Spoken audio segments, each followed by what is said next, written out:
Hey folks, how you doing? My name is Peter Bofill. I'm here with John Waterhouse from Archer's Best Edge. And today what we're going to do is we're going to assemble the SA Sports Ambush Crossbow. So John is going to go over through all the instructions exactly the way they are on the paper so you guys can follow with him and see exactly how to put it together. So John, by all means, go ahead and take over and show us how the best way to do this. All right, my pleasure. All righty, what we have here is the ambush bow from SA Sports. And the first thing you always want to do when you get any type of product is find your instructions. Without the instructions, that's where you make your mistakes. So, first things first, get your instructions out of the box. It's illustrated as well as written. You want to find all your individual products.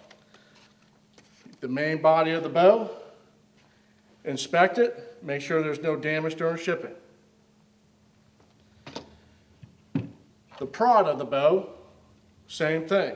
Make sure it's not damaged during shipping. You want to make sure that when you unpack it, you're finding everything you're looking for. And then always your little accessory packs that have your miscellaneous parts as well. Your stirrup, your quiver, your scope has the rings already installed on it, rope cocking device, and as simple as that product looks like, that's the wax for the railing system, extremely important. And you get your first set of arrows with the package. Okay? One Phillips screwdriver. That's the only extra tool that you need other than what comes in the package itself. Okay, what we're going to be doing here, want to make sure that you've got the concave part of the cable slide. Extremely important. Then you got on the back side, you have the two grooves for your actual cables. So get your crossbow head, put it on the cables themselves. Take the body, you're going to have your string up top, slide this over, now bring it over so it lines up. Now at this point, you don't want to jam the product together. It goes together extremely easy. Bring it up. See how that fit right there? I'm going to pull it back out just a little bit. And if you took a good look, you have two little nubs sticking out and you have two little receivers on the inside. All you need to do is just gently push them together. See how it's seamed together without any problem at all? Go ahead and take your thumb, put it on the string. Now you want your bolt, your washer, and your lock washer. So just go ahead and assemble them up.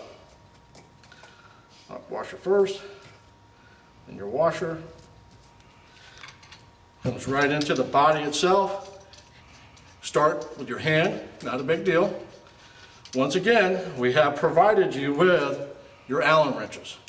Grab the appropriate Allen wrench, which is a 3/16, and just start and make sure it is tight. Now, I didn't tell you to put a pipe on it or anything else. Good hand tight will do the job just fine. Now, you have your main assembly of the bow ready to go. We'll go over the other parts in just a minute. Okay, step number 4 is we're going to put the foot stirrup on the bow itself. Now, the foot stirrup has a great place in the aspect that you're exactly what it sounds like. You're going to put your foot through it, which is going to allow you to either manually pull up the string or use a cocking device. But you want to look and find the indentations on the actual foot stirrup itself. Find the two screws on the body itself. Sometimes the screws are in a little deep. You may have to back them out a little bit in order to put your foot stirrup on. You've got your two holes. Just spread that out, just touch to go all the way in. Now, one thing I want to caution everybody about, in archery, all your screws are steel. What are you screwing into? Aluminum, almost 90% of the time. If you get too heavy-handed, you're going to have issues by stripping out your threads. So, the suggestion, hand tight is always the rule of thumb. Blue Loctite if you think it's necessary, but please don't use a lot of it. And that's how you put your foot stirrup on. It allows you to bend over, pull the bow up, cock the bow, and go forward from there. That's your foot stirrup. That's number 4. Okay, once again, you get your instructions out. We're going to do the Quiver Assembly, which is 5 and 6. First thing you want to do is get your accessory pack out. It will have the plate that mounts onto the bow itself, your screws, and the plate that mounts on the actual quiver itself, and of course, the quiver. Once again, there's a right and left-handed on this. It just depends if you're right or left-handed. When you pick up your plate, the two small screw holes with the countersunk heads. This is where we start with our Allen wrenches. Once again, steel going into aluminum and plastic this time. So don't get heavy-handed. Not only will you strip out the screws, you'll crack the plastic. But hand tight is the best way to go. A product like this, if you want to use just a touch, and I do mean a touch, a blue Loctite, that would be fine. The one tool that we said that you needed earlier was the Phillips screwdriver. This is where it comes into play. Get your quiver. Get your mounting bracket. Has two pieces sticking out, two holes, and just put them together. Once again, depending if you're left or right-handed, is which way you're going to go. Take your Phillips head screws. They're going to be screwing right into the plastic itself. Make sure you have them in firmly.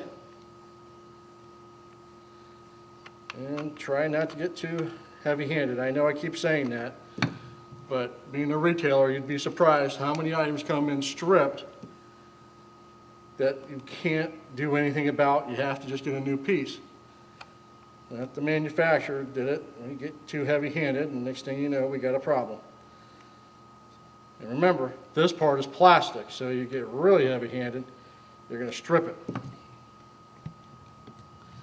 See where it says open? You have your lock. Snaps in line. Put your lock. Now you're ready to go.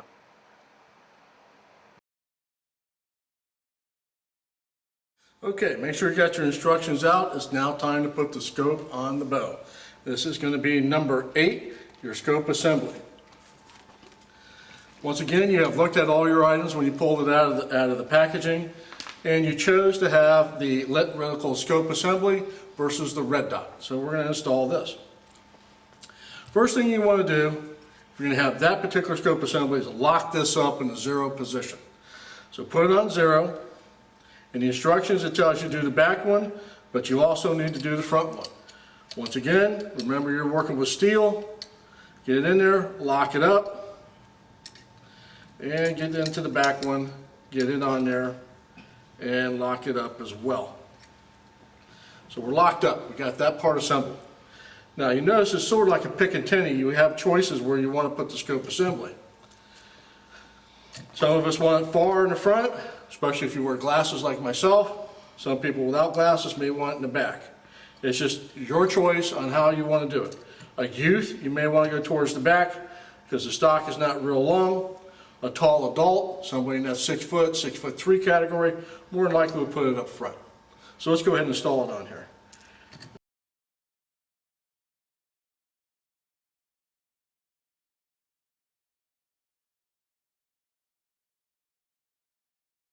Let's go ahead and put your scope on. Make sure it's in the rails.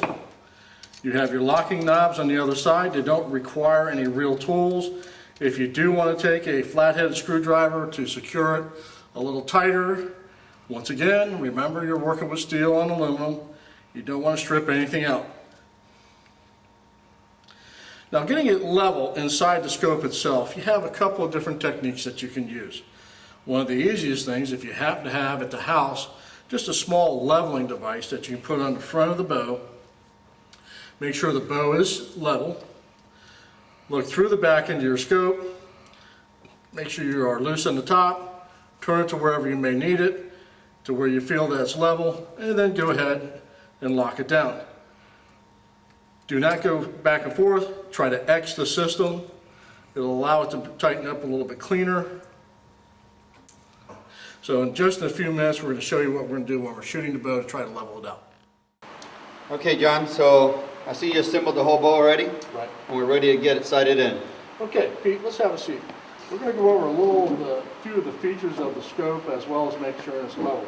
We talked a little earlier about making sure it was level by using a torpedo leveler. But the key thing now is, what does the scope really have to offer? We talked a little bit earlier about it has a lit reticle assembly. But what some folks don't understand when it comes to crossbow scopes, there's multi-level lines inside it. So I'm just going to do a real quick line up here for you so you can see this particular scope. That's what you have. Depending on the speed of the bow, it can be 20, 25, 30, 35, which the ambush is more in that speed category. And some of the faster bows that are out there also could be 20, 30, 40, 50. They're fixed. There's nothing you can do about it. So you want to get the first one set for 20, then work your way back to the second line to where it's hitting the target and the bullseye. Then you'll know what you need to do from there. Just take a few extra minutes, you'll have it without any problem at all. Hey, John, well, we got everything set up and we're ready to go out there with the bow. And again, thank you for helping us assemble this bow. It's great having you here. Oh, it's been my pleasure.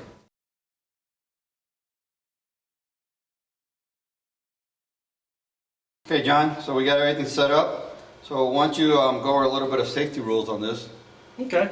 Safety is always the main issue when it comes to crossbows, no matter who you are, if you're coming from compound, traditional type shooting, or getting yourself into crossbow coming from the rifle world, or you're just brand new to archery, right, and you're giving crossbow your first go around. So let's go over one of the biggest issues that we always want to tell people is thumb position on the forward stock. This is something you always want to pay attention to. Always have your thumb pointing towards the target, and always hold the crossbow on the provided manufacturer's rest.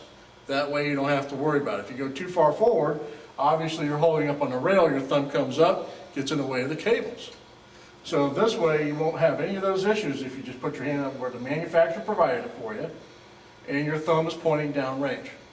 Usually when that happens, when your thumb goes down range, your fingers will curl underneath, and you have a nice solid platform for aiming as well as support, and you have nothing to worry about when it comes to your forward hand at all. Keep that in mind. Okay, John. All right, the rail lube, the reason why we have that in the package is the string actually rubs against this railing system. If we don't put a lubrication on it, what will happen is the serving arm string will start to get decayed and it'll break on you. And about every fifth shot thereabouts, you want to make sure you refresh it. So go ahead and put some rail lube on here. And we slide it across here like this? Right, you just want to rub it in there, okay? It's also a string wax type product where you have raw string material, you can put it on there as well. And you should occasionally do that. You want your string to be just a bit tacky. So go ahead and put it on the rail and the string a little bit. Not so much the serving, but the actual string itself. Because the serving is going to get the lubrication off the rail. If you find that your serving is starting to get real dry, by all means, make sure you put it on there. You don't want to leave chunks or anything because it will spray you when you shoot it. There you go. Make sure you get it nice and liberal. This is where you want to use it or you'll lose it. Real simple. Make sure you get it on there. And about every 5 shots, you want to touch it up a little bit. Okay. That way you're not, like I said, you're not going to ruin the serving. Right. And also, once again, like I said, you don't want it chunky, because we're going to show you how to cock the bow next. Right. And the claws, you don't want to get a lot of lubricant on the claws itself. So that's what the rail lube's going to do for you. All right? All right, let's get this puppy loaded. Okay. Want to make sure you get your foot solid into the foot stirrup so it can't go anywhere. Go ahead and put your rope cocking device through the grip hole or thumb hole. Get down to where you got your claws on top of the string. Okay, now make sure you got the claws in and get your T-handles. Here's your legs a little bit. Right. Come up until you get it right until you hear the safety click in. There you go. Perfect. Now the bow's action is in what we want to call a safe mode. Safety system's on. Just go ahead and take your rope cocking device off. Okay. Now let's go ahead and get it up on the table. Now when it comes to the arrow, you notice that the arrow has two colors the same, one odd color. The odd color has to go into the track itself. You get a little squeamish sometimes doing this, but you don't have to worry about it. It's in the safe mode already. You got your half moon, and that's the retainer we were talking about earlier. You want to make sure you come up, underneath, and it's in the system. And the retainer keeps the arrow in place. Pick the bow up. There you go. All right, now, before you shoot, let's get the bow down on the table. You're going to be sitting down when you shoot, or you're going to be standing up? We'll take the first shot standing. Okay. Always, when you've been moving the bow around, you want to take that arrow and make sure it's in the system. Because you got lubricants on the rail, sometimes they will slide forward a little bit on you. If it happens too often, we have to bend the retainer down. There you go. All right, make sure you got your thumb pointed towards the target at all times. The tip I want to give you is on the arrow retainer. A lot of people, when they first start, sometimes will damage this piece when they use a rope cocking device. When they get up here, they're running out of strength and they lift the ropes out and then try to come up. And what happens is the string gets on top of this piece and now the arrow cannot stay in properly. So when you use the rope cocking device, always when you're coming up, lean back a little bit. This rails up against here. It allows that retaining to keep the proper form so you're not worried about if your arrow's in the track or not. That's a key component. The back of this arrow has a half moon piece and it has to seat that correctly. So the retainer actually sits on top of this area here and allows it to stay in place. So you don't have anything to worry about. Always keep in mind when you use a rope cocking device, lean back a little bit, the retainer sits on top of the arrow and you have nothing to worry about. Okay, one thing I want to go over in the safety aspect of the crossbows is dry firing. Yes, you heard the click earlier on the bow and the safety system that we have right here. You throw it off from safety when you fire the bow. Right. But if this arrow's not in there, you're going to be in a world of hurt. Because most of these crossbows are somewhere around 150 pounds, 200 pounds, depending on which one you bought. But the arrow, as light as they are, bows are designed to push something. Right. If there's nothing there for them to push, they're going to find something and they're going to try to break the system. Okay? Basically just like a compound bow.